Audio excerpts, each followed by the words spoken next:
va prendre nos Bibles dans le livre de Genèse, Genèse 2.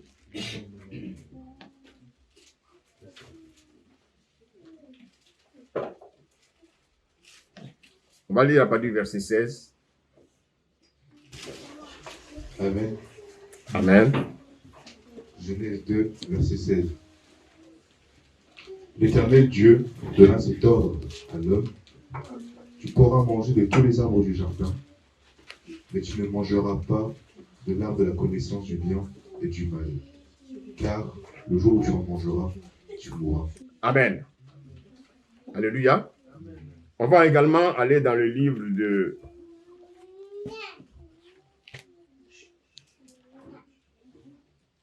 Allons dans le livre de 1 Jean 2. On va lire à partir du verset 4. 1 Jean 2, verset 4. Amen. Amen. 1 Jean 2, verset 4. Celui qui dit « Je l'ai connu » et qui ne garde pas ses commandements est un menteur. La vérité n'est pas en lui. Et la vérité n'est point en lui. Allons dans 1 Jean 3, on va lire le verset 4 et 5. Je vais prendre l'Éternel. 1 Jean 3, verset 4 à 5. Quiconque pêche transgresse la loi. Quiconque pêche transgresse la loi. Bien, regardez. Au commencement, Dieu a donné la loi à Adam. Et Dieu va recommander à Adam de ne pas manger. Alléluia. De ne pas manger l'arbre de la connaissance du bien et du mal. Donc, c'est une loi que Dieu a donnée à Adam. Mais la Bible nous démontre que Adam a désobéi à cette loi. Et voici quoi le Seigneur nous dit ici. Il dit, quiconque pêche transgresse la loi. Et le péché est la transgression de la loi. Le péché est la transgression de la loi. Et lorsque Adam a péché, Dieu, dans son amour, qu'est-ce qu'il va faire? Parce que nous savons bien les conséquences. Les conséquences du péché d'Adam ont entraîné l'homme à avoir des malédictions. L'homme à commettre aussi les péchés, à savoir ce qu'on appelle les œuvres de la chair. Et Dieu, qu'est-ce qu'il va faire? Dieu va vouloir racheter l'homme. Mais pour pouvoir racheter l'homme, il fallait que Dieu règle le problème de l'homme qui était le péché. Amen. Amen. Et quand nous lisons l'Ancien Testament, c'est-à-dire l'Ancienne Alliance, toute l'Ancienne Alliance, quand vous lisez du livre de Genèse jusqu'à Malachie, Dieu préparait la venue du salut. Est-ce que quelqu'un sait que le salut, c'est une personne? Le salut, c'est qui? C'est Jésus-Christ. Donc, en fait, Dieu préparait la venue de Jésus-Christ. Donc, en fait, quand on lit l'Ancien Testament, en fait, préfigure. Il préfigure le salut de l'homme. L'Ancien Testament, c'est la préfiguration du salut de l'homme. L'Ancien Testament prépare l'homme au salut. Mais il faut savoir que Dieu est tellement bon. Vous savez, tout a commencé depuis le ciel. Avant la préparation du salut de l'homme, il y a ce qu'on appelle la prédestination du salut de l'homme. Quand on parle donc de la prédestination, il faut savoir que Dieu avait déjà tout prédit. Dieu avait déjà tout préparé avant que l'homme même ne soit sur cette terre. Alléluia. Alléluia. Amen. Maintenant, il faut savoir qu'il y a deux types de prédestination. Il y a la prédestination à la perdition. Et puis il y a la prédestination à la restauration de l'homme qui était perdu dans le jardin. Amen. Amen. Donc, on ne peut pas parler du salut sans parler, bien aimé, de la préparation du salut. Et on ne peut pas également parler de la préparation du salut sans parler, bien aimé, de la prédestination du salut. Est-ce que quelqu'un me suit ce matin? Voici pourquoi, bien aimé, dans Éphésiens 1, on va lire Éphésiens 1. Dans Éphésiens 1,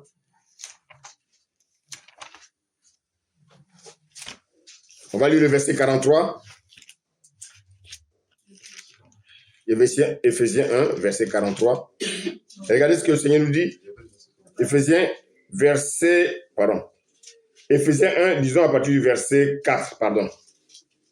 La parole de l'Éternel, Éphésiens 1, verset 4. En lui, Dieu nous a élus avant la fondation du monde. Avant la fondation du monde. Vous voyez qu'en fait, quand on parle, tout à l'heure j'ai parlé de la prédestination. Après la prédestination, il y a la préparation. Et Dieu ne peut pas nous prédestiner. Dieu ne peut pas nous préparer. On ne peut pas parler de ces choses sans parler, bien aimé, de l'élection. Amen.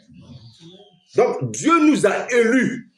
Si Dieu nous a élus, cela signifie quoi? Cela signifie que depuis le ciel, Dieu sait ceux qui seront sauvés. Dieu nous a élus pour être sauvés. Amen. Amen. Dieu ne nous a pas élus pour gagner les choses de la terre. Dieu nous a élus, bien aimés, pour que nous soyons sauvés. Regardez, prenons 1 Jean 3, verset 8. 1 Jean 3, verset 8. Regardez ce que la parole de Dieu nous dit. Oui. 1 Jean 3, verset 8. Oui. Celui qui pêche est du diable. Car le diable pêche dès le commencement. Dès le commencement. Maintenant, regardez, je vous ai dit quelque chose tout à l'heure. Relisons le verset 4 de 1 Pierre 3. 1 Jean 3. Quiconque a cette espérance en lui se purifie comme lui-même est pur. 1 Jean 3, verset 4. Quiconque pêche transgresse la loi. Bon, regardez. La Bible dit que quiconque pêche transgresse la loi. Amen. Amen. Regardez bien, regardez la suite. Et le péché est la transgression de la loi. Bon, j'ai une question que je vais vous poser. Qui est responsable de la désobéissance d'Adam?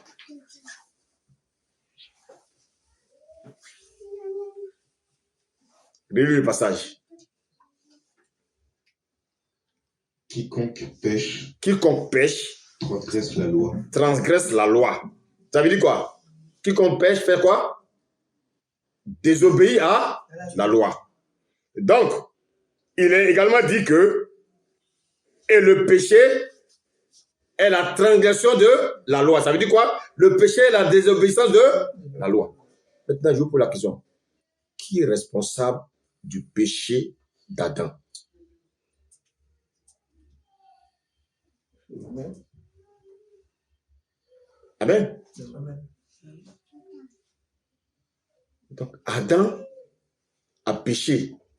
On nous dit ici que la loi, quiconque pêche transgresse la loi. Est-ce que, suivez-moi bien, hein? Quiconque pêche transgresse la loi.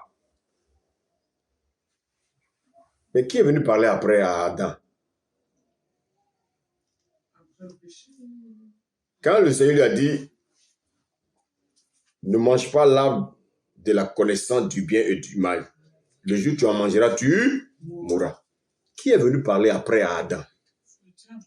Le diable est venu parler à Adam. Alléluia. La question que je vais vous poser, qui est le responsable de la désobéissance d'Adam? Réfléchissons très bien, parce que c'est là que part notre compréhension de la venue de Jésus. Qui est responsable du péché d'Adam? Maintenant, je vais vous donner un exemple. J'ai dit à mon fils, ne bois pas de l'alcool. Je vais vous donner un exemple très simple. Alléluia.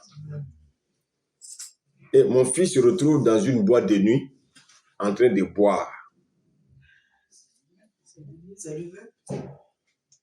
Est-ce que moi, en tant que père, je dois aller me plaindre au barman? Non.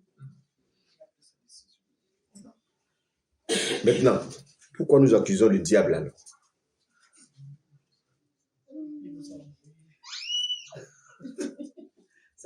Parce qu'il n'était pas obligé de payer le diable. Donc en fait, ce qui a fait pécher Adam, c'est la loi.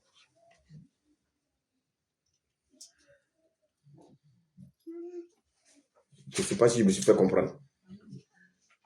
C'est la loi qui a fait pécher Adam. Est-ce que quelqu'un me suit? Je dis à mon enfant, ne touche pas au fer à repasser. Amen. Le fer, il est branché. Amen. Il chauffe. J'ai dit, ne touche pas le fer. Mon enfant, il me désobéit, il va toucher le fer. Qu'est-ce qu'il va ressentir? Une sensation. C'est en touchant le fer qu'il va savoir que le fer brûle. Alléluia. Maintenant, la question. Qu'est-ce qui a fait que mon fils a péché? C'est la parole que je lui ai. C'est la parole que je lui ai donnée. Donc, la loi qui a été donnée à Adam a amené Adam à pécher. Adam ne devait pas toucher. Il ne devait pas manger. Il a mangé. Donc, c'est cette parole-là, bien aimé, qui a amené Adam à désobéir. S'il n'y avait pas la parole, Adam n'allait pas pécher. Mais la loi est venue. Adam a péché. Quelqu'un me suit? Est-ce que quelqu'un me suit? Est-ce que vous me suivez? La parole qui a été donnée, Adam a désobéi à cette parole-là. Donc, qu'est-ce qui a fait pécher Adam? C'est la parole. Mais en quoi il a péché? Parce qu'il a désobéi à la parole. En quoi Adam a péché? Parce qu'il a désobéi à la loi. Donc, le responsable de notre péché, c'est la loi. Ce n'est pas le diable. Écoutez, si je dis à mon fils, ne te drogue pas, et un ami vient le chercher pour aller se droguer, c'est mon ami, c'est son ami qui est le fautif?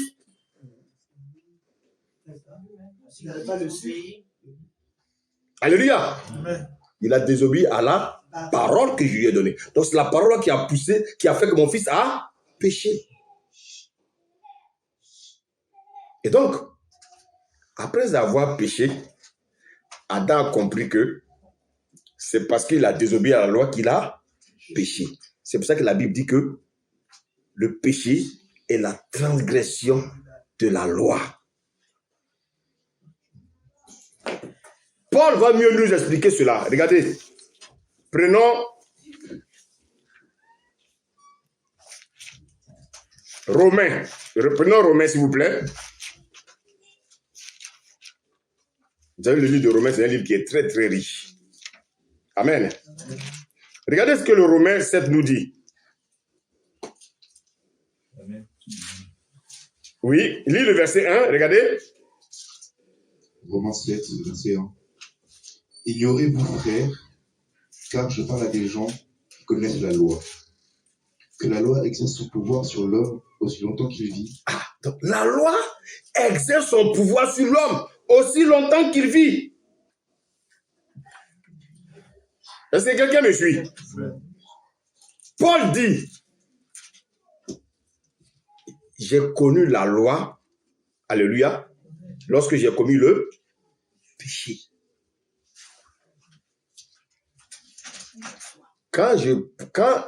Est-ce que vous me suivez?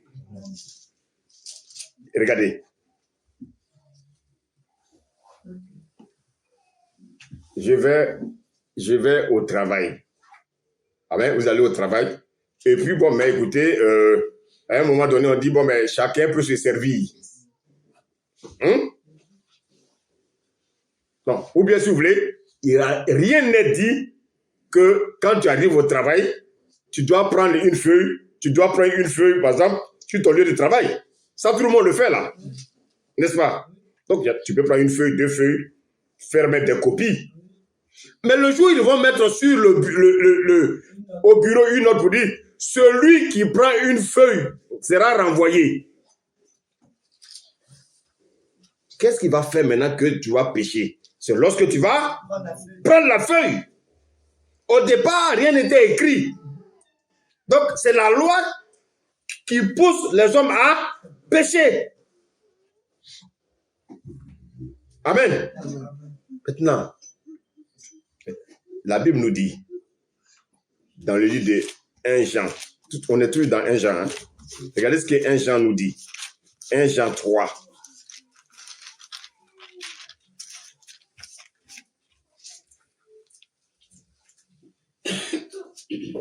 Regardez ce que nous dit le verset 8. 1 Jean 3, verset 8. Oui. Celui qui pêche est du diable. Celui qui pêche est du diable. Car le diable pêche dès le commencement. Oui. Le Fils de Dieu apparut afin de détruire les œuvres du diable. Le Fils de Dieu apparut pour détruire les œuvres du diable. Alléluia. Amen. Alléluia. Amen. Avant même d'arriver à ce passage, le verset qui répond à notre question, c'est le verset 5. Regardez ce que le verset 5 nous dit. Or, vous le savez, Jésus apparut pour ôter les péchés. Il n'y a pas de péché. Ok.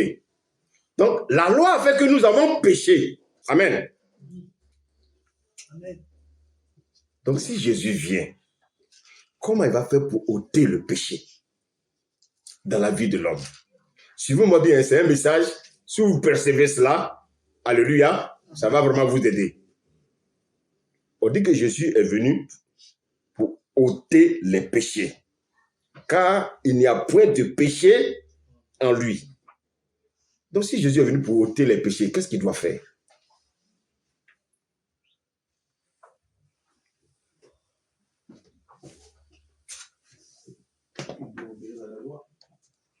Il vient pour faire quoi? Il vient pour obéir à la loi. C'est la loi qui a créé le péché à l'homme. Donc, quand Jésus vient, qu'est-ce qu'il fait? Il vient pour faire quoi? Obéir à cette loi. Amen. En obéissant à cette loi, qu'est-ce qu'il fait? Il ôte le péché dans la vie de l'homme.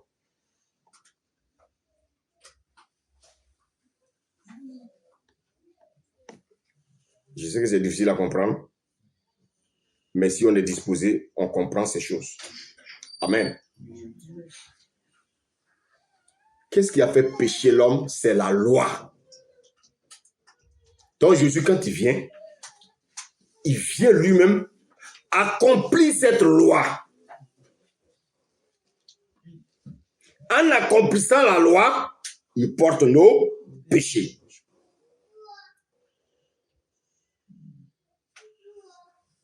Est-ce que je me fais comprendre? À la croix, qu'est-ce que Jésus est venu faire? Jésus est venu obéir à la loi. En obéissant à la loi, il portait en même temps nos péchés et le péché d'Adam. Amen.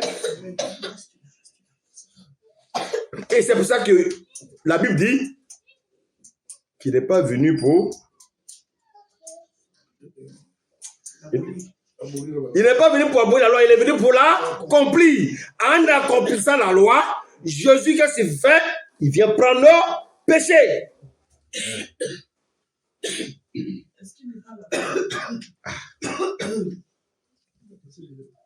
Alléluia. Vous avez vu la question? Si moi je vous donne un sujet, amen, c'est que j'ai la réponse, n'est-ce pas? Donc moi-même je viens résoudre le problème. La loi c'est lui-même. Alléluia. Donc il vient pour résoudre le problème que l'homme n'a pas pu résoudre. Il vient prendre cette loi-là. C'est lui-même la loi. C'est pour ça qu'on dit que la loi est un pédagogue.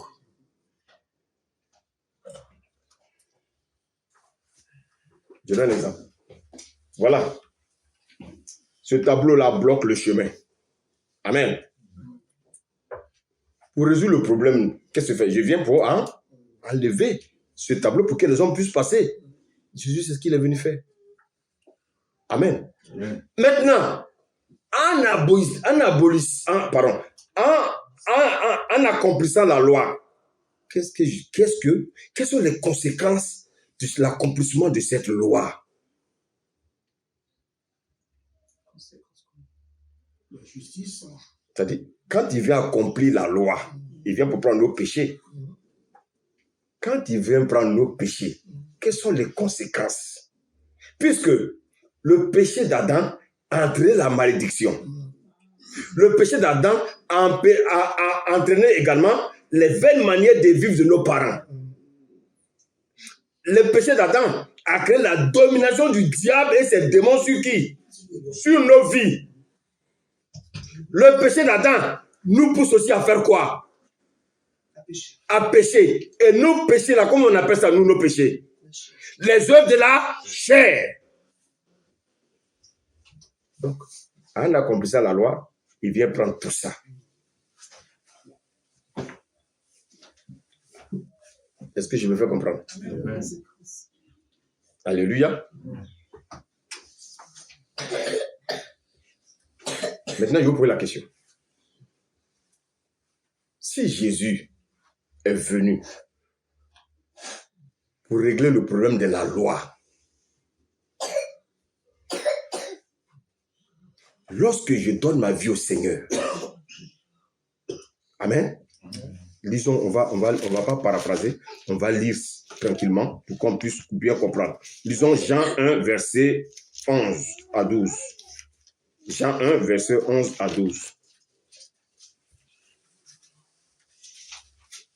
Amen. Oui. Jean 1, verset 11 à 12. Elle est venue chez les siens, et les siens ne l'ont point reçue. Ok.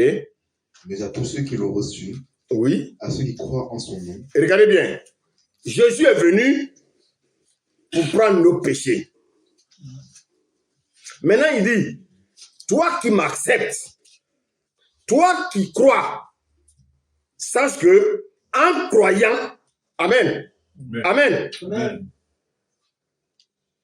il n'y a plus de péché en toi. Vous savez pourquoi?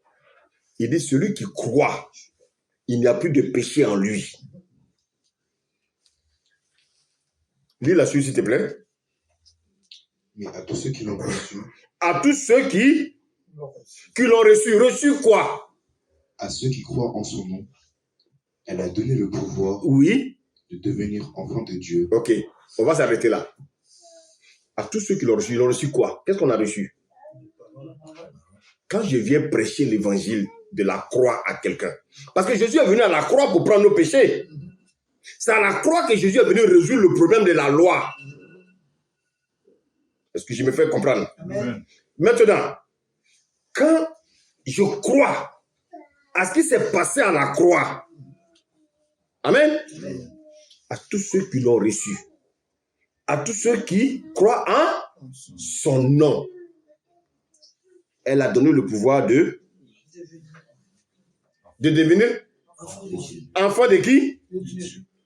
Si, quand je deviens enfant de Dieu, qu'est-ce qui n'est plus considéré maintenant dans ma vie? C'est ce qui se passe au verset 13. Regardez ce qu'il dit le verset 13. Non du sang, Non du sang. ni de la volonté de la chair. Ça, c'est quelle naissance, ça? Ça, c'est la naissance biologique. Sachez qu'il y a 3 naissances. Il y a la naissance adamique, il y a la naissance biologique, et puis il y a la naissance d'en haut. Amen. La naissance biologique, c'est quand je suis né de chair et de la volonté de qui? De l'homme. Amen. Maintenant, je ne suis plus né. Quand je crois, quand je reçois, quand je crois, et que quand je reçois et que je crois, amen, la parole que je crois, par la puissance du Saint-Esprit, alléluia, me donne le pouvoir de devenir enfant de Dieu. C'est ça qu'on appelle la nouvelle naissance. Alléluia. Est-ce que vous me suivez? Maintenant que je suis devenu une nouvelle naissance, regardez ce que le Seigneur nous dit. Allons retournons encore dans 1 Jean.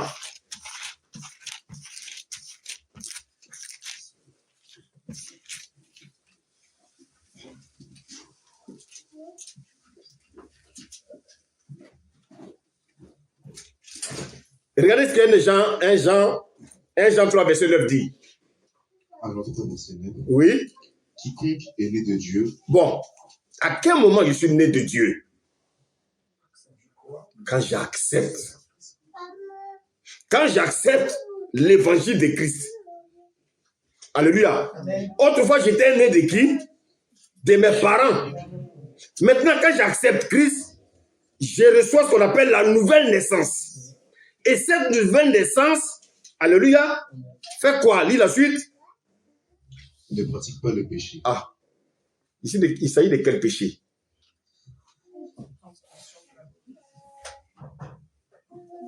La transgression de la loi.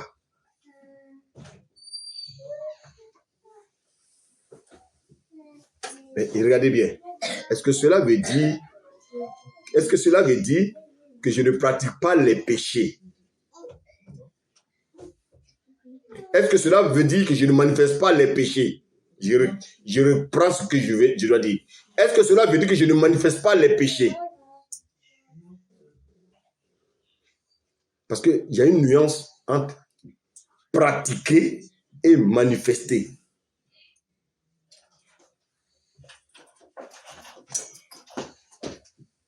Est-ce que je me fais comprendre? Celui qui est né de Dieu ne pratique. Ne fait pas quoi? Ne pratique pas le péché. Il s'agit de quel péché ici?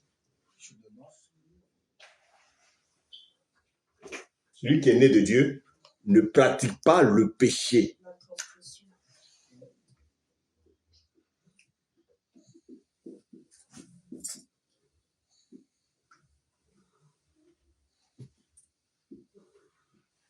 C'est-à-dire quoi? C'est-à-dire la loi du péché et de la mort. Le péché adamique. Celui qui est né de Dieu, il ne pratique pas le péché.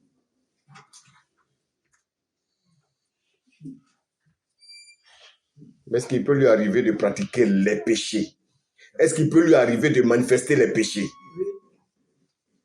Et pourquoi? Pourquoi il peut lui arriver de manifester les péchés? Parce qu'il est charnel. C'est-à-dire que celui qui est né de Dieu, il n'a pas la nature adamique.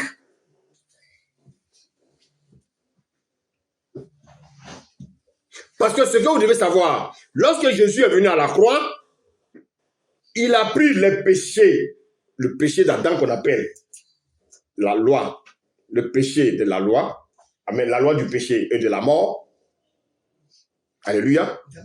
Il y a un autre péché également qui a été transmis à nos parents, qu'on appelle les vaines manières de vivre de nos parents. Nos parents ont fait des pratiques.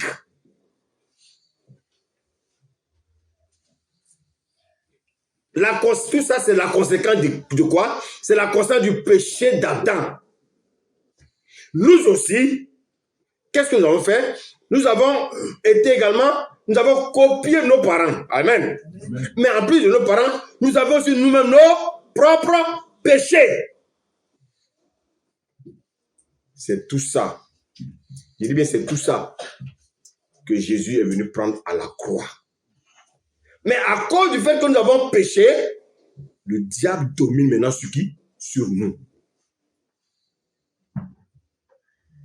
Donc Jésus, quand il vient résoudre ce problème, il vient déjà résoudre le problème du péché de la loi et de la mort.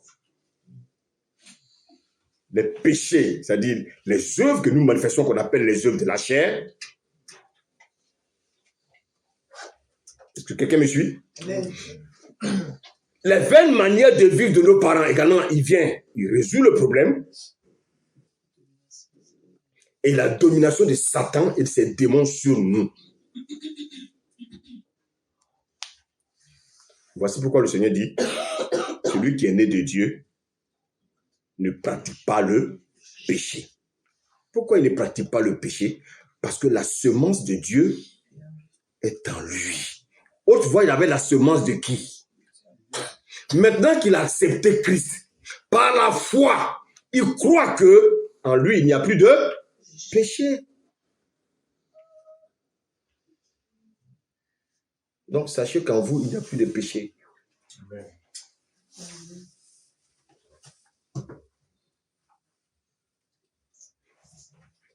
Vous pouvez commettre les péchés, mais en commettant les péchés, alléluia, il y a une chose que vous devez comprendre. Parce que Paul dit, pécherai-je? Alléluia. Pécherai-je donc? Qu'est-ce que cela signifie quand Paul dit cela? Parce que beaucoup croient que le Seigneur est venu pour tolérer le péché. Non. Quand j'ai la semence de Dieu, je sais que ce que je fais est mal. Parce qu'en moi, il y a la semence de Dieu. Et cette semence-là, on l'appelle la semence de Dieu qui est en moi, qui habite en moi. Le Saint-Esprit habite en moi. Si le Saint-Esprit habite en moi, c'est que maintenant ma vie doit être conduite par qui? Par le Saint-Esprit. Donc, bien aimé, quel que soit ce que je dois faire, le Saint-Esprit va m'interpeller.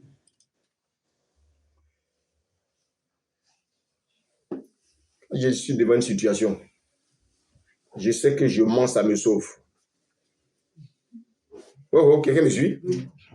Bon, est-ce qu'il n'y a pas une voix qui me dit ne mens pas?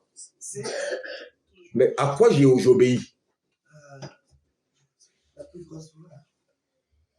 Vous savez, ça c'est à cause des œuvres de la chair. Tant que nous sommes humains, tant que nous sommes dans ce corps pécheresse, nous allons commettre les œuvres de la chair. Alléluia. Mais en commettant les œuvres de la chair, cela ne veut pas dire que tu n'es plus enfant de Dieu. Vos enfants, là, parce qu'ils volent, ils ne sont plus vos enfants. Répondez-moi. Nous sommes les enfants de Dieu. Quand on commet le péché, est-ce qu'on n'est plus enfant de Dieu? On n'est plus enfant de Dieu? Bon, maintenant, quand vos enfants font les bêtises, qu'est-ce que vous faites? Et vous voulez que le vrai Père ne vous punisse pas.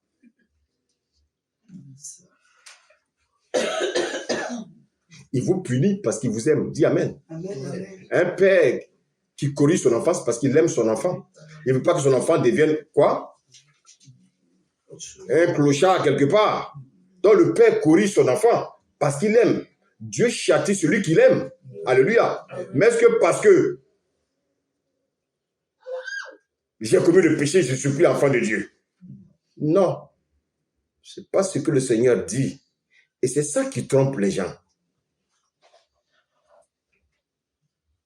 Mais un chrétien ne pratique pas le péché. Mais le chrétien, il peut lui arriver de commettre des erreurs. Alléluia.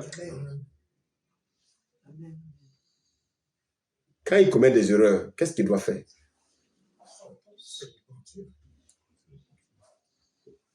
Est-ce qu'il y a une parole quelque part qui soutient que le chrétien peut tomber?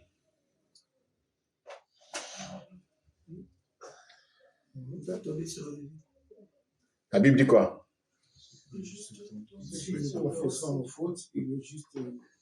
Non, ça dit, il y a quelque chose que le Seigneur... Qu'est-ce que le Seigneur a dit? Quand la lettre qu'il a envoyée aux 7 églises, il a envoyé ça à des païens? Il a envoyé ça à qui? Il a envoyé ça aux assemblées. Mais les assemblées là, c'était quoi? C'était les païens qui étaient dedans? Le Seigneur disait quoi à chaque fois? Oui. Non, mais il y a quelque chose qui disait de manière claire. Il dit, souviens-toi et répands-toi. Maintenant, je vous dis, écoutez-moi bien. Si vous écoutez un pasteur un jour, je vous dis qu'il ne pêche pas, fuyez-le. Je ne suis pas en train d'encourager le péché. Hein. Je suis en train de vous dire la vérité. Il y a un homme sur cette terre-là qui ne pêche pas.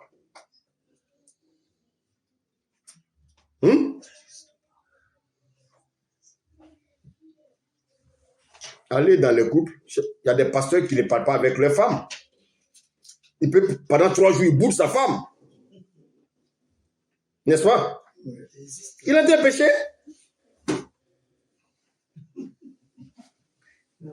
Donc, l'homme qui dit qu'il ne pêche pas, il ne commet pas le péché, c'est un menteur. Tant que nous sommes dans cette peau-là, dans ce corps-là, frère, la chair va vouloir nous conduire à commettre ce que nous ne devons pas commettre. Alléluia. Amen. Ce que je vais te faire comprendre, c'est quoi? C'est que quand Jésus est venu, il est venu te sauver du péché, de tes péchés, des vaines manières de vivre de tes parents et de la domination du diable et de ses démons sur ta vie. Maintenant, qu'est-ce que tu dois savoir? Qu'est-ce que tu dois faire au travers de cette révélation? Je dois simplement croire par la foi.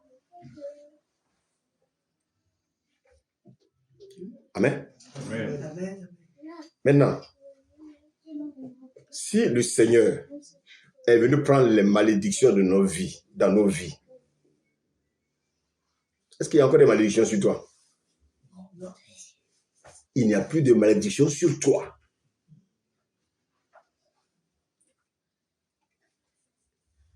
Est-ce que je me fais comprendre? Amen. Ça, c'est des choses. Crois ça par la foi. Écoutez. Quand quelqu'un vient, regardez bien. Une personne qui vient nouvellement dans l'assemblée. Quand le Seigneur conduit son serviteur, qu'est-ce qu'il fait?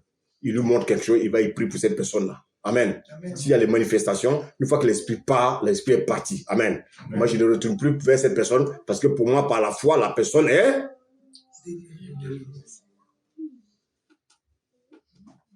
Alléluia. Amen. Cette personne dit qu'elle croit à Jésus, elle marche par la foi.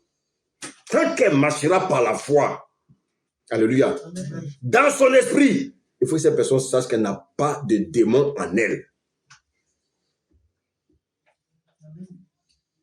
les démons n'ont plus de pouvoir sur toi. Le diable n'a plus de pouvoir sur toi. Et comment se fait-il qu'il n'a plus de pouvoir sur toi?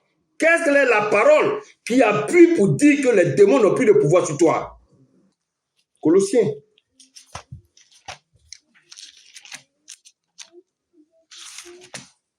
Colossiens 1. Colossiens 2, pardon. Lisons à partir du verset 14. Lisons.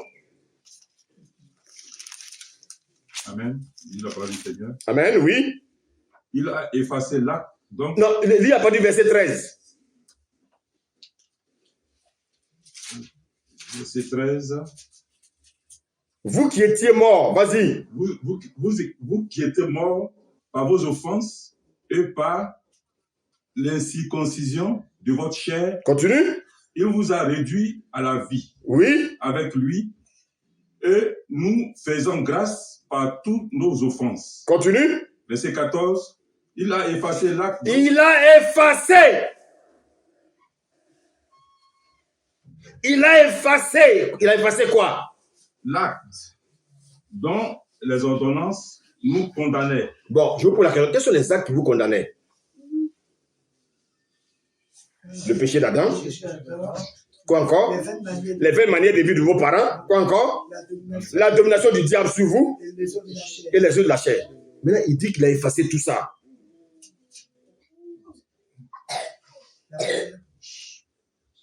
Il dit qu'il a effacé. Maintenant, tu dois croire ça par la foi. Mais attendez, il dit qu'il a effacé. Et il a effacé ça. Et ça s'est passé où? Lis la suite. Ok, je reprends 14. Il a effacé l'acte dont les ordonnances nous condamnaient et qui subsistait contre nous. Bon, maintenant, dites-moi, quelles sont les ordonnances qui vous condamnaient? Il faut les citer. Quelles sont les ordonnances qui vous condamnaient? Il faut les citer. Je veux que vous compreniez ça pour que personne ne vienne encore vous accuser. Quelles sont les ordonnances qui vous condamnaient? Le péché. Non, allons dans l'ordre. Qui a commencé d'abord? Le péché d'Adam. Comment on appelle ça? La transgression. La loi du péché est de la mort. 1. 2. Les 20 manières de vivre de nos parents. 2. 3. Avant nos propres péchés, les dominations de Satan et de ses démons sur nous. Quoi encore? Les œufs de la chair. Les œufs de la chair. Il dit qu'il a effacé ça. Oh, quelqu'un me suit? Amen. Attends, le Seigneur dit, il les a effacés. Mais où est-ce qu'il les a effacés? Il était où quand il les effaçait? Il lit la suite. Et il l'a détruit en le clouant à la croix. Bon, je vous pose la question. Quand tu acceptes le Seigneur, tous ces péchés-là, toutes ces dominations-là, il vient, il prend. Tu es libéré. Amen. Amen. Il dit, par la foi, mon fils croit. Tout à l'heure, quand le serviteur dirigeait, il a dit simplement au peuple de faire quoi? Il dit de louer. Attends. Mais quelqu'un qui est fou, il va dire que Dieu est fou. Devant cette armure-là, ces murailles en fer-là, Dieu dit de chanter. Ils ont chanté. Qu'est-ce qui s'est passé? Bon, maintenant il te dit, toi qui es peut-être allé à l'école, tu es intellectuel. Il te dit, quand tu m'acceptes, moi Jésus, ce qui a fait pécher Adam là, c'est la loi que j'ai donnée à Adam, moi-même Dieu. Alléluia. Alléluia. Amen. La loi, ma loi là que j'ai donnée à Adam là, c'est ma loi qui a fait chuter Adam. Ce n'est pas le diable. Donc, moi qui ai fait chuter Adam, moi-même, je viens résoudre le problème. Donc, qu'est-ce que je fais? Je viens et je prends maintenant, je viens accomplir cette loi, et en accomplissant cette loi, je prends sur moi le péché adamique, je prends sur moi vos péchés, je prends sur moi les 20 manières de vivre de vos parents, je prends sur moi la domination du diable et bien-aimé et de ses démons. Amen. Alléluia. Amen. Dieu te dit une pareille parole. Là, c'est écrit. Et toi, tu dis que dans ta vie, il y a encore des démons.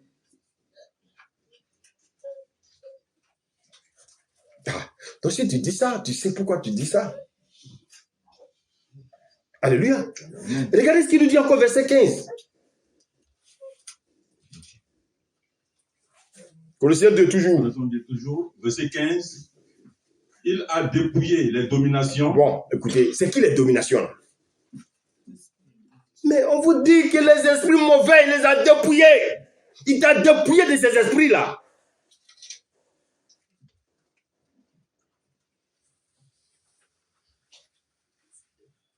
Les dominations, quoi encore? Et les autorités. Oui. Et les a livrés publiquement en spectacle. Bon, donc Jésus dit, quand il est venu à la croix, il a pris tes péchés. Et Satan et ses démons qui dominaient sur toi, qu'est-ce qu'il les a fait? Il les a dépouillés. Alléluia. Il les a dépouillés et il les a livrés publiquement en spectacle. Oui, Dieu, il vient. Quand il est venu d'abord, il avait livré. Qui il avait d'abord livré? Il a d'abord livré qui? Adam. Quand Adam a péché, il a livré Adam à qui? Voilà, c'est pourquoi Satan dominait sur lui. Maintenant, lui, Dieu, il revient en prenant la chair humaine, il vient résoudre le problème et il te dit, mon fils, maintenant, je suis venu, j'ai dépouillé les dominations, j'ai dépouillé le diable. Amen. Amen. Les dominations qu'il avait sur toi là, je vais le dépouiller. En quoi le diable a encore un pouvoir sur toi? Oh, quelqu'un me suit? Amen. C'est pour ça que je vous dis une chose. Je vous dis une chose, c'est une parole qui est biblique. Un chrétien qui a accepté Jésus, il n'y a plus de domination, il n'y a plus de péché en lui, parce que le Seigneur Jésus est venu prendre ses péchés. Amen. Maintenant, l'œuvre qu'il est venu accomplir à la croix. Amen. Amen. L'œuvre qui est venu accomplir à la croix. Ce travail était de restaurer l'esprit qui était en toi. La Bible dit quoi? Romains 3, verset 23. Tous ont péché et sont privés. C'est quoi la gloire de Dieu? C'est quoi la gloire de Dieu? Quand on parle de la gloire de Dieu, c'est quoi? C'est l'esprit qui était en Adam. L'esprit de Dieu qui était en Adam. Quand Adam a désobéi, Dieu l'esprit de Dieu, là, en fait, c'est pas parce que Dieu a enlevé, mais l'esprit a été éteint. Écoutez, les païens, là, ils ont l'esprit de Dieu, hein, mais ça a éteint. Ça a été fait depuis le jardin. Alléluia. Amen. Dieu n'a fait qu'éteindre. Donc, quand Dieu est venu à la croix, qu'est-ce qu'il a fait? Il est venu simplement redonner à l'homme son esprit. Maintenant, quand Dieu vient, il reste. Qu'est-ce qu'il fait? Dieu travaille, il permet à cette nouvelle naissance qu'on appelle là, il permet que notre esprit régénère. C'est ça qu'on appelle la régénération. La régénération n'a rien à voir avec autre chose. La régénération, c'est la nouvelle naissance. Bon, maintenant, je vous pose la question. Quelqu'un qui est né de Dieu, on dit que tu es né de Dieu. Il y a encore le péché en toi? Non, c'est-à-dire, mais je ne suis pas en train de blasphémer. Je suis en train de vous parler, sincèrement. On te dit que tu es né de Dieu. Comment il peut avoir encore le péché en toi? Tu es né de Dieu. Comment les démons peuvent dominer sur toi? Est-ce que je me fais comprendre? Maintenant, le travail que le Seigneur est venu faire, c'est au niveau de ton esprit.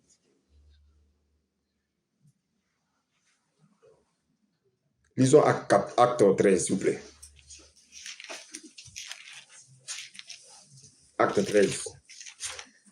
Disons le verset 46.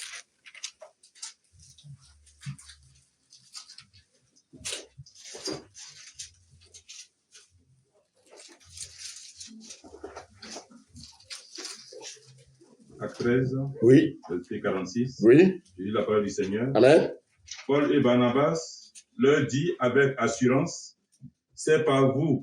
C'est à vous. C'est à vous. C'est à vous, premièrement, que la parole de Dieu avait été annoncée. Devait être annoncé. C'est par vous que Dieu devait être annoncé. Mais puisque vous le repoussez et que vous jugez vous-même indigne de la vie éternelle, voici nous tournons vers les païens. Amen. Amen. Quand le Seigneur est venu au départ, qu'est-ce qu'il a dit? Quand il est venu au départ, qu'est-ce qu'il a dit? Je suis venu pour les brebis perdues d'Israël. Voici des Israélites à qui on annonce l'évangile. Qu'est-ce qu'ils ont fait? Ils ont repoussé. Donc l'évangile était destiné d'abord aux Juifs. Malheureusement, ils ont repoussé ce qu'on appelle la vie éternelle. Amen. Maintenant, qu'est-ce que Dieu va faire? Dieu va faire ce qu'on appelle une lucarne aux païens que nous sommes. Quand il est venu, il n'est pas venu d'abord pour nous, il est venu pour les Juifs. Comme les Juifs l'ont refusé, maintenant Dieu nous a passé la main. Alléluia. Il a dit les enfants, je vous tends la main. On lit la suite. Verset 47. Car ainsi nous l'a ordonné le Seigneur, je t'ai établi pour être la lumière des nations. Continue. Pour porter le salut jusqu'aux extrémités de la terre. Continue. Les païens. Les païens, c'est nous. Nous étions tous des païens. Aujourd'hui, il y a encore des païens qui sont dehors. Mais écoutez, est-ce que vous savez que dehors, beaucoup sont des enfants de Dieu et qui ne le savent pas? C'est pour ça que le Seigneur nous demande de continuer à évangéliser. Amen. Comment entendront-ils s'il n'y a personne qui prêche? Nous, notre rôle, ce n'est pas de les condamner. Oh, tu es un païen. Oh, c'est un païen. Non, tu as été païen, toi. Si le Seigneur t'a fait entendre sa voix, si véritablement ils sont également des gens élus, prédestinés, il y a un jour, ils entendront sur la voix de Dieu. Même qu'il soit un ancien brigand, un ancien voleur. Est-ce que vous savez que si les femmes qui ont avorté, dans leur vie, quand elles acceptent Jésus,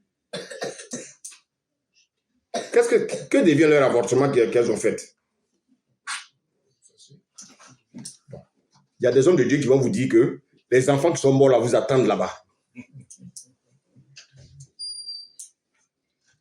Ça veut dire que Dieu n'est pas dans sa parole. Il dit qu'il a effacé. Il y a des hommes de Dieu qui disent que oui, les enfants qui ont été avortés, ils se vous attendent là-bas, de pied ferme.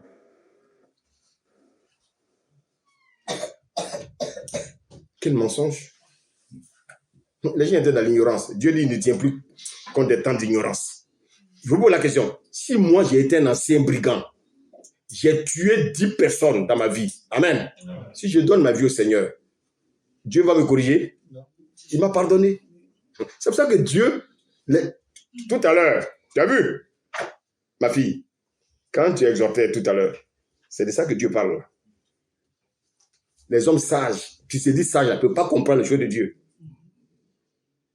Même si je tue tous mes enfants, je tue tous les enfants du quartier là. Et puis un jour, je me répands devant Dieu et dis, Seigneur, pardonne-moi. Je suis sauvé.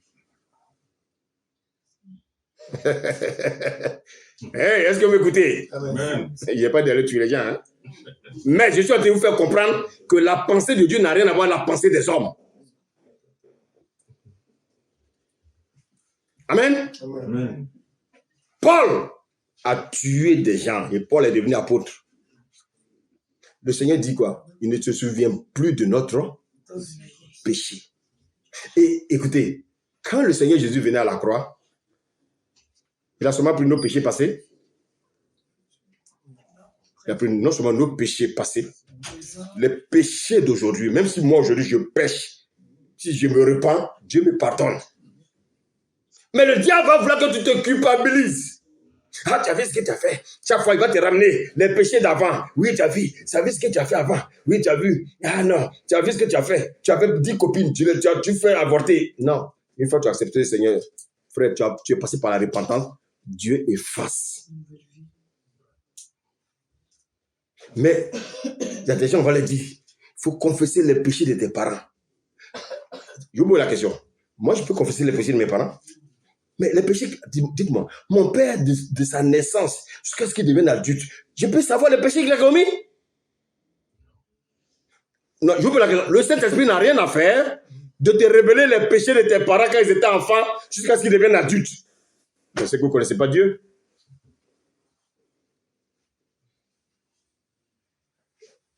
Vous pouvez confesser les péchés de vos parents? Vous savez ce qu'ils ont fait?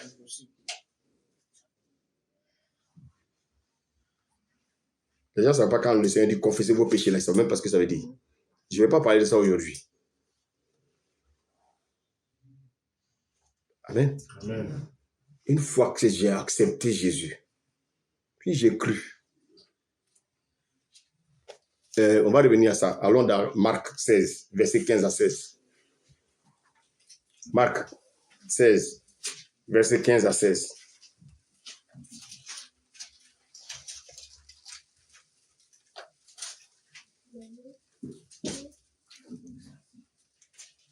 Marc 16, Oui. verset 15 à 16. Écoutez bien ce que le Seigneur dit. Écoutez. Je lis la parole du Seigneur. Oui. Puis il leur dit, Oui. allez par tout le monde. Bon, on dit d'aller par tout le monde, d'aller voir dans les villages. Amen. Dans les prisons. On dit par tout le monde. Donc dans le monde entier. Que ce soit en Asie, en Europe, partout. Le Seigneur nous envoie. Et qu'est-ce qu'il dit? Et prêcher la bonne nouvelle. Quelle est la bonne nouvelle? La bonne nouvelle, c'est quoi? C'est la prédication de la croix. Il n'y a pas un autre message. Allez annoncer la bonne nouvelle. Allez dire aux gens que Jésus-Christ est venu à la croix pour prendre leurs péchés. Lorsqu'ils donnent leur vie à Jésus, les péchés sont pardonnés. C'est tout. Voici le message. On n'a pas dit d'aller dire aux gens que le Seigneur va lui donner un mari, va lui donner une femme, va lui donner des papiers, va lui donner... Ça, c'est le troncage. Les gens ont tronqué l'évangile. C'est pas ça que Dieu nous envoie prêcher. Tout à l'heure, quand on a lu, on dit que Jésus est venu pour faire quoi? Ôter les péchés. Jésus n'est pas venu pour donner les maris aux gens. Ma fille, il y a un mari qui t'attend. Tu n'as pas besoin d'attendre Dieu. Maintenant, si à un moment donné, tu es aveuglé, il va te guider. Alléluia. Amen. Il peut te guider, mais écoute, Dieu n'a pas que ça à faire. Dieu est venu pour nous sauver du péché. Le péché adamique, le péché de nos parents, nos propres péchés et la domination du diable sur nos vies. Continue la lecture. Je reprends. Puis il leur dit, allez par tout le monde et prêchez la bonne nouvelle à toute la création. Verset 16. Oui. Et celui qui croira. Bon, celui qui croira. Oh, est-ce que vous me suivez? Amen. C'est pas moi, hein? Je ne fais que prêcher ce qui est écrit. Celui qui croira. Tout à l'heure, quand on a lu dans Jean 1, qu'est-ce qu'il a dit? À ceux qui l'ont reçu et qui croient. Elle a donné le pouvoir de devenir enfant de Dieu, c'est-à-dire le pouvoir de naître de nouveau. Alléluia. Naître d'en haut. J'ai dit, il y a 3 naissances. Il y a la naissance adamique, il y a la naissance biologique, et puis il y a la nouvelle naissance. Et cette nouvelle naissance, lorsque nous naissons d'en haut, il n'y a plus de péché en nous. Et ça, il faut le croire ça par la foi. Comment tu le dis? C'est à ça. Mais le diable, qu'est-ce qu'il fait? Il va nous faire croire que ce n'est pas vrai. Parce que souvent, quelqu'un sent la douleur dans son corps, il pense que ce sont les démons. Non! Amen. Amen. Continue. Celui qui croira et qui sera baptisé. Bon, maintenant, il dit de croire. Si tu crois vraiment, tu vas te baptiser. Parce qu'il y a des gens qui ne sont pas baptisés. Pensez à ça. Si tu n'es pas baptisé, c'est le Seigneur qui le dit. Hein? Si tu dis que tu crois que tu n'es pas baptisé, qu'est-ce qui t'attend? Moi, je ne peux pas te dire. Que ceux qui ont des oreilles entendent ce que dit l'Esprit. Continue. Celui qui croira et qui sera baptisé sera sauvé. Continue. Mais celui qui ne croira pas Oui. sera condamné. C'est tout. Quelqu'un qui est condamné, il n'est pas sauvé. Maintenant, est-ce que nous, on sait ceux qui sont condamnés? Est-ce qu'on sait ceux qui sont sauvés? Non. Mais le Seigneur le sait parce qu'il a déjà prédestiné ses élus. Nous, c'est d'annoncer l'évangile. Ceux qui sont les élus, lorsqu'ils entendront la voix du Père, alléluia. Quel est l'enfant ici qui ne reconnaît pas la voix de son Père? L'enfant, il est caché dans la chambre là-bas. Quand il entend la voix en bas, il dit, ça c'est mon Père. Comment il a fait? Donc, c'est pareil, les enfants de Dieu reconnaissent la voix de leur Père au travers de l'évangile. Alléluia. Amen. Quand tu es là, et puis la voix, tu entends une voix qui dit Daï, ta soeur. Alléluia. Ça, c'est la voix de Dieu. C'est la voix de Dieu. Et quand il y a une voix qui te dit aime ton frère, c'est la voix de qui? Donc, mes bébés entendent ma voix et me suivent. Il y en a qui pensent que oui, il y a une grosse voix qu'ils vont entendre. Non. Ça vient comme ça dans ton cœur. Amen. Amen. Quand tu entends une voix qui te dit va prier pour les malades à l'hôpital. Et puis tu entends une voix qui te dit ne pas aller prier pour les malades à l'hôpital. Laquelle voix est celle de Dieu? Quand tu sens fortement que tu dois aller prier pour les gens à l'hôpital, ça c'est pas Dieu. Satan veut te pousser à aller prier pour les gens? Non. Donc, bien aimé, il faut que nous soyons disposés pour savoir qui nous parle. Amen. Amen. Dit celui qui ne croira pas sera condamné. Retournons dans Actes où on était tout à l'heure. Et tu vas lire la suite.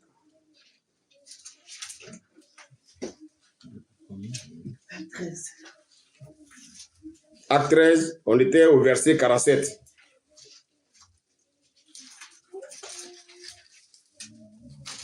Ok, verset 47, je reprends. Car ainsi nous l'a ordonné le Seigneur. Car ainsi nous a ordonné le Seigneur. Je t'ai établi pour être la lumière des nations, pour porter le salut jusqu'aux extrémités de la terre. Porter le salut, ça veut dire quoi? Porter Jésus. Alléluia. De porter Jésus jusqu'aux extrémités de la terre. Est-ce que nous portons Jésus? Si nous portons Jésus, il n'y a que l'amour dans nos cœurs. Amen. Amen. Continue. Verset 48. Oui. Les païens se réjouissaient en entendant cela. Continue. Glorifiaient la parole du Seigneur. Continue. Et tous ceux qui étaient destinés à la vie éternelle crurent. Reprends le dernier là. Hey, est-ce que vous avez compris ce qu'il a, Vous avez compris? Amen. Ça vous rappelle quoi? La prédestination. Donc, vous voyez qu'en fait, c'est celui quoi? Il y a beaucoup qui entendaient. Il y a beaucoup qui entendaient. Alléluia. Amen. Maintenant, la Bible dit quoi?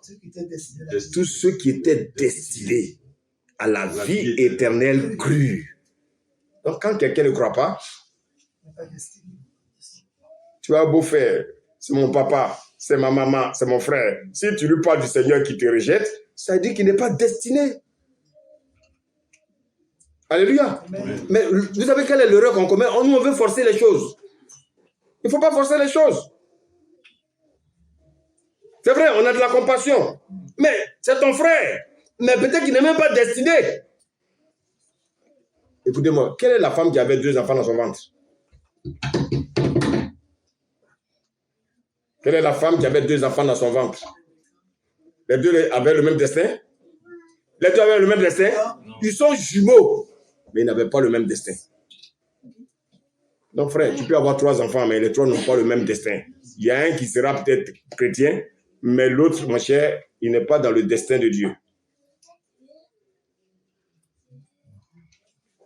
C'est pour ça que, bien aimé, adorons Dieu Regardez ce qu'il nous dit au verset 50. Verset 50. Quand les païens ont commencé à donner leur vie au Seigneur, regardez la réaction des Juifs. Lis le verset 50. Mais les Juifs excitaient les femmes dévotes et d'extinction de leurs principaux de la ville. Ils provoquaient une persécution contre Paul et Barnabas et ils les chassaient de leur territoire. Mais frère, quand tu vas prêcher la croix, quand tu vas prêcher l'évangile véritable, tu vas être persécuté. Tu ne sais pas d'où peut venir la persécution, ça peut venir de ta propre maison. Ça peut même venir même de ceux-là même que tu crois être vraiment assis dans la parole. Alléluia. Amen. Faites très attention. La persécution, c'est comme un vent. Continue. Ils vont chasser Paul et Barnabas. Et regardez ce qu'il nous dit au verset 51. Paul et Barnabas secouaient contre eux la poussière de leurs pieds et allaient à Icône. Ça veut dire quoi, secouer la poussière de pied? Ils sont débarrassés du sang. Voilà. Le sang, votre sang ne sera pas sur mes mains. Les gens, on leur prêche l'évangile, ils ne veulent pas. Allons dans Romains 8, verset 28 à 32. Romains 8.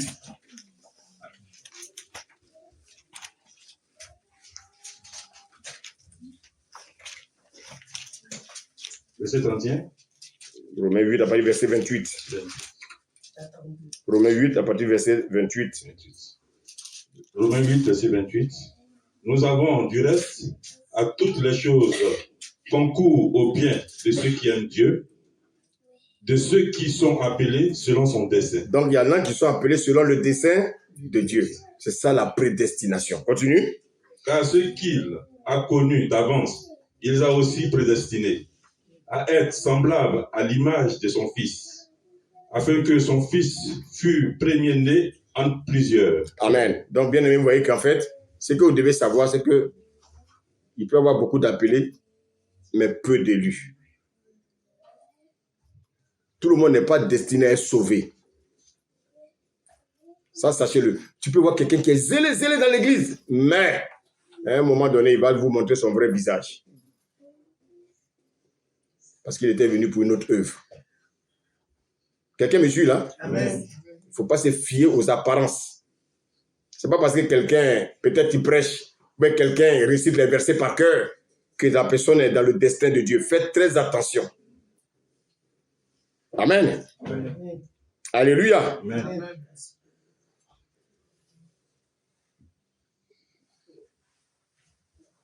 Alors, bien aimé, la parole de Dieu, elle est très simple. La parole de Dieu, elle est très simple. Donc, Jésus-Christ, comme je l'ai dit, quand il est venu pour prendre nos péchés.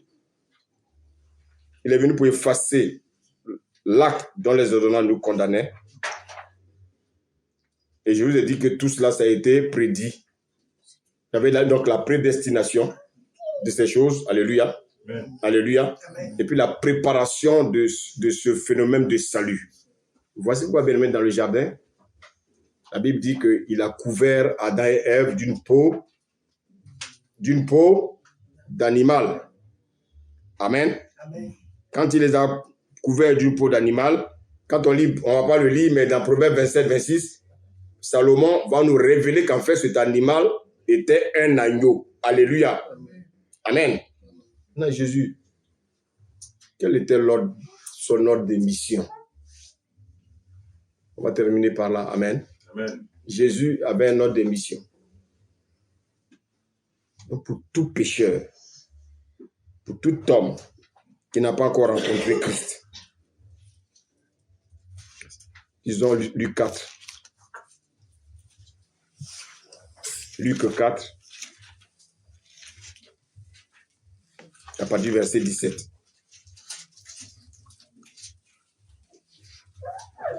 Luc 4, verset 17. Suivons bien, s'il vous plaît. Amen. Et on lui remit le livre du prophète Oui. Ésaïe. Hum. Les gens déroulaient, Oui. il trouva l'endroit où il était écrit. Ouais, mais comment le Saint-Esprit est fort. Quand je suis à trouver la page des bancs, il est tombé sur un passage d'Ésaïe. Amen. Continue. Où il était écrit. Oui. L'Esprit du Seigneur est sur moi. L'Esprit du Seigneur est sur moi. Parce qu'il m'a oint. Parce qu'il m'a oint. Pour annoncer la bonne nouvelle aux pauvres. Pour annoncer la bonne nouvelle aux pauvres. Donc, notre rôle, c'est d'annoncer la bonne nouvelle aux pauvres. Continue. Il m'a envoyé pour guérir ceux qui ont le cœur brisé. Il y a beaucoup qui ont le cœur brisé.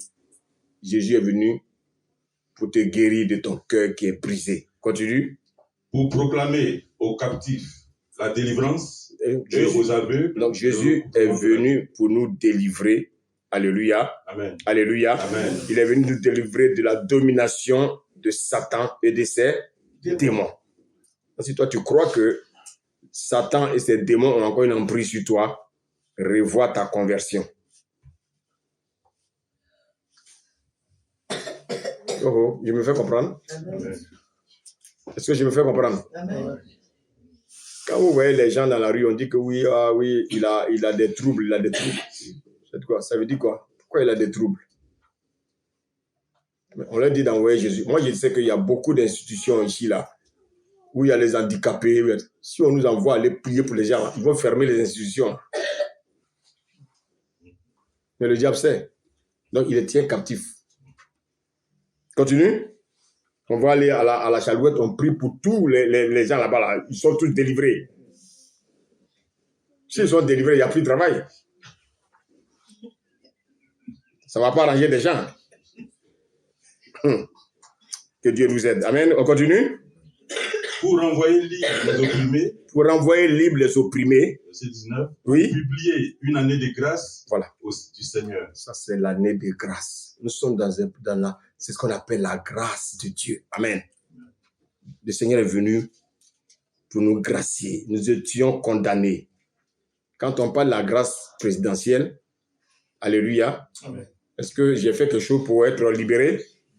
C'est une grâce. Donc le Seigneur, dans son amour, est venu nous gracier, alléluia, de la condamnation dans laquelle nous étions. Alléluia. Amen. Donc, sachez une chose. Le Seigneur n'est pas venu pour les choses terrestres. Il n'est pas venu pour qu'on ait l'argent. Il n'est pas venu pour qu'on ait le travail. Le travail, il a bien aimé. Il a dit, quand il pleut, ça tombe sur qui? Aussi bien les païens que qui? Que les chrétiens. Alléluia. Donc, bien aimé, nous on n'a pas besoin de ça. Quand on lit Ephésiens 1, verset 3, la Bible dit quoi? Que le Seigneur nous a bénis de toutes sortes de bénédictions dans les lieux célestes. Une fois que nous sommes en Christ, nos bénédictions sont en qui? En Christ. Bon, maintenant, je vous pose la question. Pourquoi vous allez dans le camp ennemi pour aller chercher vos bénédictions? Nous allons dans le camp ennemi. Mais attends, on t'a délivré du camp de l'ennemi. Et toi, tu veux retourner dans le camp de l'ennemi pour prendre quoi? Il faut que Dieu nous aide. Amen. Nos péchés ont été pardonnés. Le Seigneur nous a libérés. Amen. Amen. Si vous voulez, on va lire nos passages, vous allez mieux comprendre. Ephésiens 1. Retournons dans Ephésiens 1. Lisons le verset 20. Ephésiens 1, verset 20.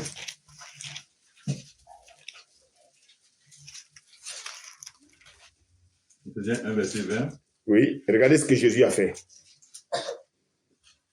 Il a déployé en Christ et le ressuscitant. En les ressuscitant. Oui, en les ressuscitant des morts et en faisant asseoir à sa droite dans les lieux célestes. Verset 21. Au-dessus de toute domination. Bon, écoutez. Le Seigneur dit, quand il t'a délivré là. Amen. Amen. Amen. Amen. Quand il t'a délivré, il t'a fait asseoir au-dessus des dominations. Je te pose la question. Comment quelqu'un qui a été délivré, les dominations peuvent être encore sur lui?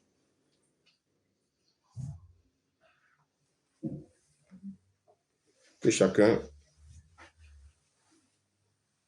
soit aidé par le Seigneur. Continue la lecture.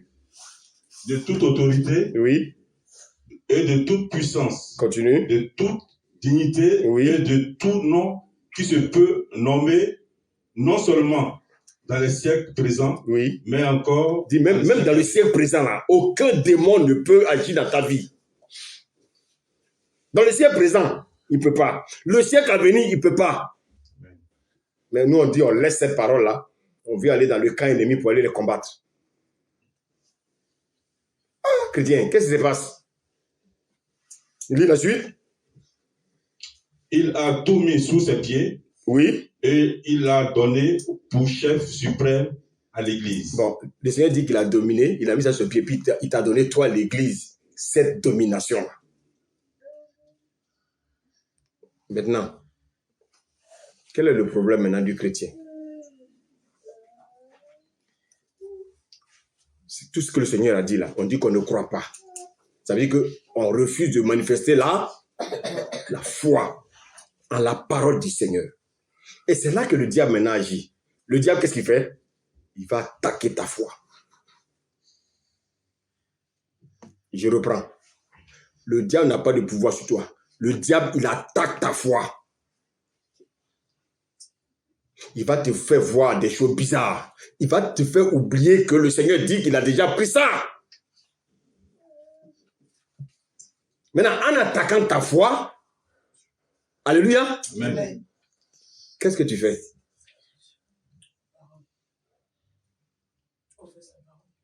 Quand il attaque ta foi, qu'est-ce qui se passe dans ta vie?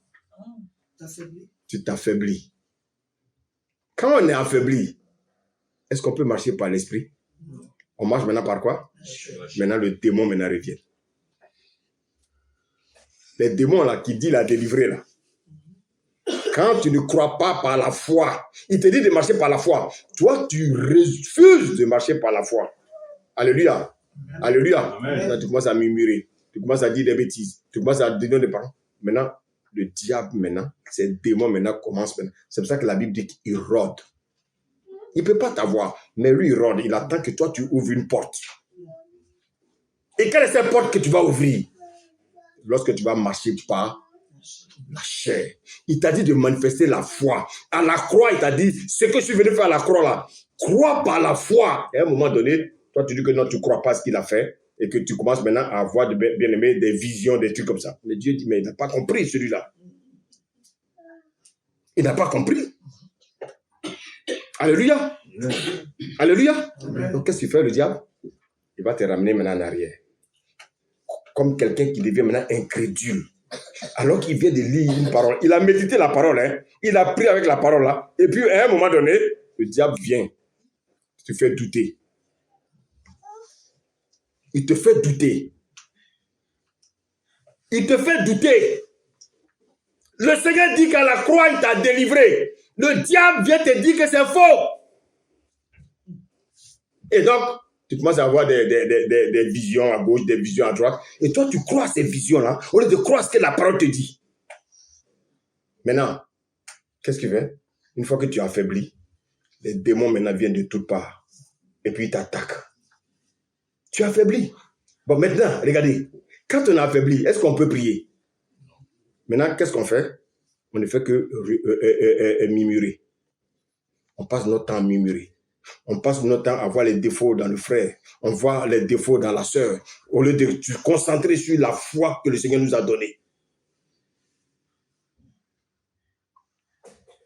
Le diable rôde. Il rôde. Le diable ne peut plus t'avoir. La personne qui peut ouvrir la porte au diable, c'est toi-même. Voici pourquoi, bien aimé. Tout à l'heure, c'est pour ça que j'ai aimé les intentions d'Esdras. Alléluia. Il a insisté sur la foi.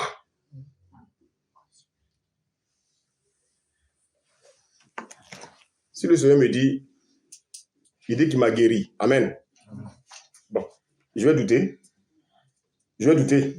Quand je doute, je laisse la place à qui? Voilà, c'est ce que le diable fait dans la vie des chrétiens.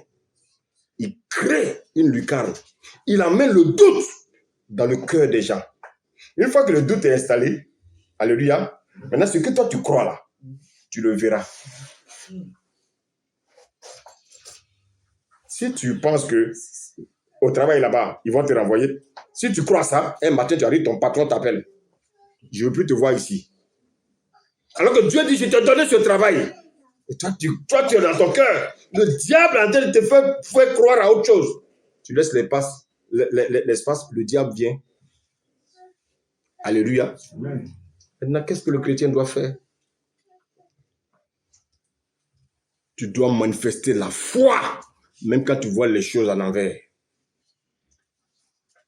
Alléluia. Amen. Il a dit à cette femme-là, qui perdait le sang depuis des années, qu'est-ce qu'il va dire à cette femme-là?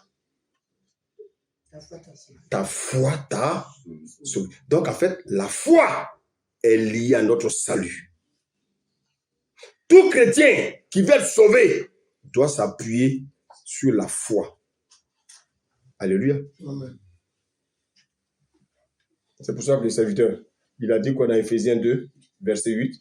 C'est par la grâce que nous sommes par le moyen de la foi. Tout chrétien doit manifester la foi.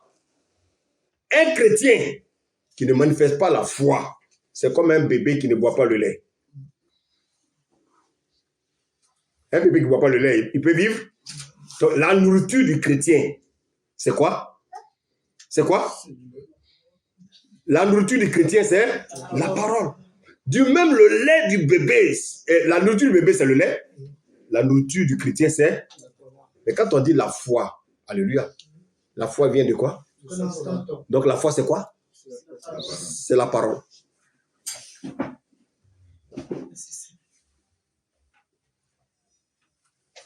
Dieu me dit, j'ai un mal au pied.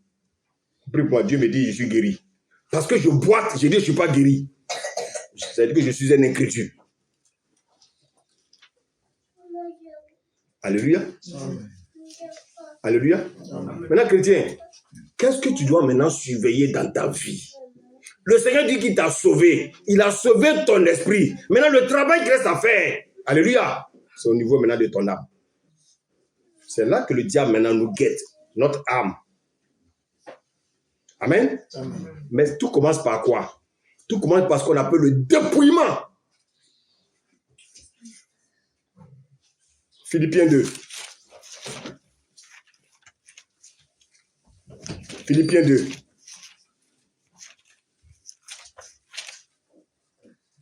Lisons à partir du verset 5. Philippiens 2, verset 5. Il dit la parole du Seigneur. Ayez en vous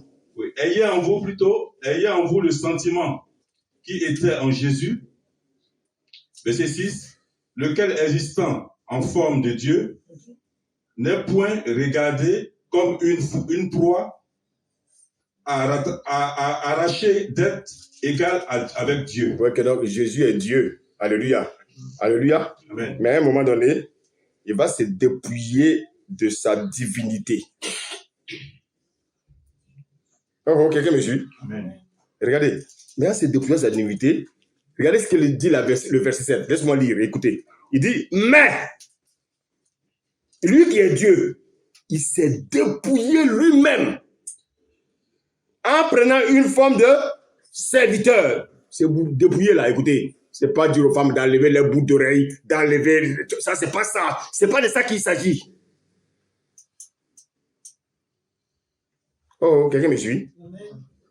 Quand on parle de dépouillement, c'est-à-dire que Dieu veut que tu sois un homme humble. Jésus ici, il s'est humilié. On va lire. Et regardez bien, il dit, il s'est dépouillé lui-même en prenant une forme de serviteur. Ça veut dire quoi? Donc, quand je quitte, c'est comme par exemple, un directeur dans votre entreprise, un directeur qui quitte son bureau et puis vient vous aider dans le travail que vous êtes en train de faire. Il sait que vous êtes en train de mettre vos mains dans des choses qui ne sont pas bien. Lui aussi, il met sa main. Il a quitté sa position de directeur. Il est devenu comme vous. Ça, c'est se dépouiller. On se dépouille, bien aimé, de ce qui fait notre personnalité. Alléluia. Ça n'a rien à voir avec les choses extérieures. Alléluia. C'est quelque chose qui vient de l'intérieur. La nature divine. Il s'est dépouillé de sa nature divine. Alléluia. Et c'est ça. Donc, quand il s'est dépouillé de sa nature divine, la Bible dit quoi? Il est devenu semblable à qui? Vers Dieu qui est devenu un homme. Amen. Amen. Dieu qui est devenu un homme. Et c'est pour ça qu'il dit quoi? Laissez venir à moi les petits-enfants. Quand vous lisez Matthieu 18, il dit, si vous ne devenez comme des petits-enfants, ça c'est se dépouiller. Le dépouillement, c'est pas porter de grosses robes. Non. Le dépouillement, c'est quoi? C'est se faire petit. Vous avez vu que les exhortations qu'on a fait ce matin, ça nous aide. Alléluia. On quitte notre position. Alléluia. Où on se fait grand, on devient petit. Et puis le Seigneur, qu'est-ce qu'il fait? Il travaille au travers de nous. Il a dit à Paul quoi? C'est quand? Paul dit quoi? C'est quand je suis faible que je suis fort. Mais les gens ne veulent pas changer de caractère. Ils parlent de porter des tenues. Non, il ne s'agit pas de ça. C'est pas ça d'abord. Le dépouillement vient de l'intérieur. Je quitte ma position. La position qui me donne la valeur, qui me donne moi-même de la valeur là. Dieu me dit de quitter ça. Amen. Amen. Maintenant, il dit quoi? Au verset 8. Il s'est humilié lui-même. Donc, vous voyez, il s'est humilié lui-même. Donc, c'est à nous de nous humilier. Alléluia. Maintenant, si on refuse de nous humilier, qui va nous humilier? Dieu lui-même. Mais quand lui nous humilie, alléluia, Amen. quand lui nous humilie, on risque de fuir même l'église. Parce qu'il va nous humilier jusqu'à ce que, bien aimé, peut-être nos pantalons même soient déchirés. Donc, voici le travail que le chrétien attend. Dieu a travaillé ton esprit. Maintenant, il te demande maintenant, ton âme, toi-même, tu dois travailler la chair. Donc, tu dois te dépouiller. Il dit, dépouillez-vous du vieil homme. Alléluia. Et de ses convoitises. Alléluia.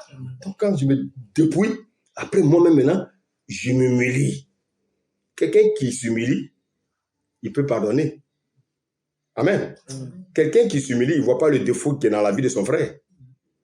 Est-ce que quelqu'un me suit? Quelqu'un qui s'humilie, il voit son frère là comme plus grand que lui. Je peux confirmer. Quelqu'un peut me lire le verset 3? Et puis il vient toujours. Toujours, je suis là, on ne bouge pas. Toujours, il ne faut pas aller loin là, lire le verset 3. Ne faites pas, verset 3, ne faites rien par l'esprit de parti ou par vaine gloire, mais que l'humilité vous fasse regarder les autres comme étant au-dessus de vous-même. Ah. Donc quand je m'humilie, je vois mon frère étant plus grand que moi. Est-ce que vous voyez vos frères plus grands que vous?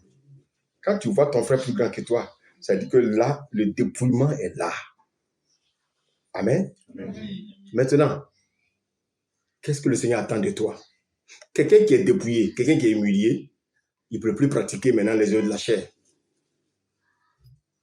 Et ça, je vais le développer prochainement. Amen. Amen. Quand je suis humilié, je suis dépouillé. Amen.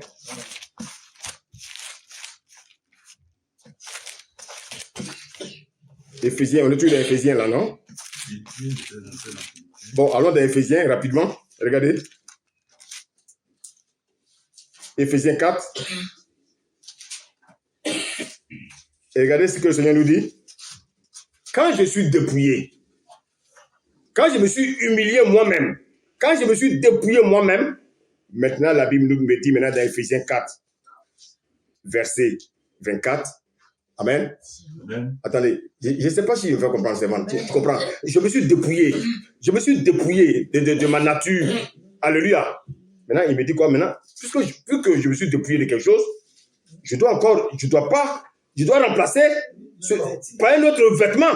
Regardez ce qu'il me dit au verset 24. Et de revêtir l'homme nouveau. Créé selon qui? Le monde? Selon Dieu, dans une justice et une sainteté qui produit la vérité. Madame Duguay, c'est clair ou c'est pas clair? Maintenant, comment je vais prouver maintenant que j'ai revêtu l'homme nouveau? Je renonce maintenant à quoi? Au mensonge. Je renonce maintenant au vol. Je renonce à l'hypocrisie. Je renonce à la colère.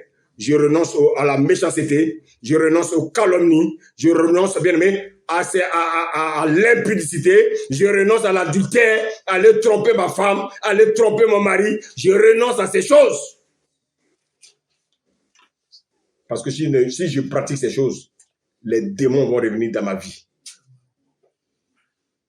Les démons là, que Jésus est venu me dépouiller de ça là. Si je pratique ces choses, j'ouvre une porte. Ces démons vont venir me posséder. Oh, quelqu'un me suit? Amen. C'est pour ça que, bien aimé, quand tu pratiques une œuvre de la chair, le Seigneur dit, souviens-toi d'où tu es tombé et répands-toi. Que le Seigneur vous garde, qu'il vous bénisse et que sa main puissante soit sur vos vies. Amen.